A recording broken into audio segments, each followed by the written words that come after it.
তীব্র শীতের মধ্যে দেশে হঠাৎ করে ছড়িয়ে পড়েছে প্রাণঘাতী এক ভাইরাস। এই ভাইরাসে আক্রান্ত হলে বাঁচার সম্ভাবনা প্রায় নেই বললেই চলে। ইতিমধ্যে বাংলাদেশের 64টি জেলার মধ্যে 35টিতেই আক্রান্ত রোগী শনাক্ত হয়েছে। পরিস্থিতির অবনতি হওয়ায় দেশের সব সরকারি ও বেসরকারি হাসপাতালে সর্বোচ্চ সতর্কতা জারি করা হয়েছে। একই সঙ্গে ভাইরাস মোকাবিলায় প্রস্তুত থাকতে প্রয়োজনীয় নির্দেশনা দেওয়া হয়েছে। এমন ভয়াবহ সংক্রমণের খবরে স্বাস্থ্য বিশেষজ্ঞদের কপালে চিন্তার ভাঁজ পড়েছে। এমনকি 2025 সালে দেশে নিপা ভাইরাসে আক্রান্ত হয়েছিলেন 4 জন, যাদের কেউই বেঁচে ফিরতে পারেননি। বাংলাদেশের গবেষণা প্রতিষ্ঠান IDCR জানিয়েছে, এই ভাইরাসটি যদি মহামারী আকারে ছড়িয়ে পড়ে তবে মানুষের জন্য পরিস্থিতি হবে অত্যন্ত ভয়াবহ এবং টিকে থাকা কঠিন হয়ে পড়বে। এই ভাইরাস মূলত আমাদের কিছু অসচেতন আচরণ ও ভুলের কারণে শরীরে ছড়িয়ে পড়ে।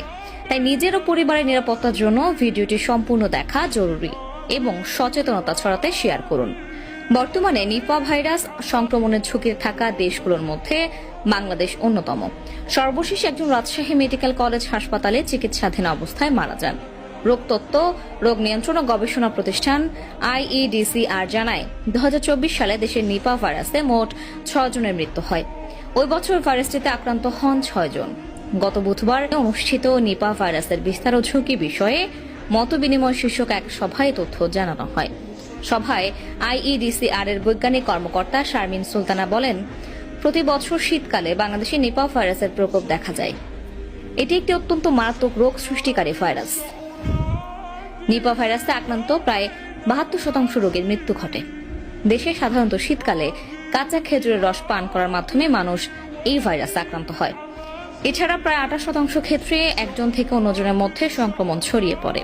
তিনি আরো বলেন, নিপা ভাইরাসের জন্য এখনো কার্যকর কোনো চিকিৎসা বা টিকা আবিষ্কৃত হয়নি, যা পরিস্থিতিকে আরো জটিল করে তুলছে। এছাড়াও নিপা ভাইরাস জরিপ সমন্বয়কারী ডাক্তার সৈয়দ মঈনুদ্দিন সাত্তার বলেন, দেশের 64 জেলার মধ্যে 35 জেলায় নিপা ভাইরাসের সংক্রমণ শনাক্ত হয়েছে। আক্রান্ত জেলার মধ্যে ফরিদপুর, রাজবাড়ী, নওগাঁ ও লালমনিরহাটে সংক্রমণ ও মৃত্যু হার তুলনামূলকভাবে বেশি। তিনি জানান, ঝুঁকিপূর্ণ জেলাগুলোতে নজরদারি জোরদার করা হয়েছে। সংশ্লিষ্ট হাসপাতালগুলোকে প্রস্তুত থাকতে নির্দেশনা দেওয়া হয়েছে।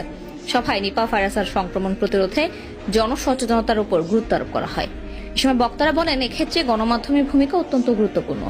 কাঁচা খেজুরের রস পান না করা এবং স্বাস্থ্যবিধি মেনে চলার বিষয়ে জনমত গঠনের লক্ষ্যে প্রতি বছরের মতো এবারও এই মতবিনিময় সভার আয়োজন করা হয়েছে। এই প্রাণঘাতী নিপা ভাইরাসের লক্ষণ: প্রচন্ড জ্বর ও মাথা ব্যথা, মানসিক বিভ্রান্তি ও প্রলাপ বকা, শ্বাসকষ্ট, কাশি সমস্যা, খিঁচুনি বা অচেতন হওয়া। এই ভাইরাস অত্যন্ত প্রাণঘাতী।